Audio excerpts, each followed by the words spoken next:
Hello all, welcome to our channel. చూడండి, ఇప్పుడు 8th class అండి Telugu text book new syllabus. నేను ఈరోజు కవి పరిచయాలు అయితే పెడుతున్నానండి. మనకి సెమ్ 1 సెమ్ 2 అని ఉన్నాయండి. సెమ్ 1లోని 6 పాఠాలు 1 ఉపవాచకం ఉందండి.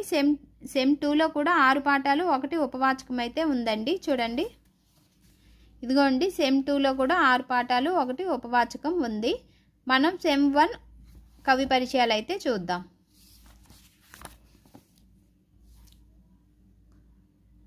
చూడండి, ఫస్ట్ లెసన్ ఆంధ్ర వైభవం. ప్రక్రియ వచ్చి గేయం అండి. ఇతివృత్తం వచ్చి రాష్ట్రకీర్తి. కవి వచ్చి కొండేపూడి లక్ష్మీనారాయణ. కొండేపూడి లక్ష్మీనారాయణ కవి పరిచయం 1918 1986 వరకు ఉన్నారండి. 1918 1986 అండి జననం మరణము. కొండేపూడి లక్ష్మీనారాయణ ఆధునిక కవులలో పేరొందిన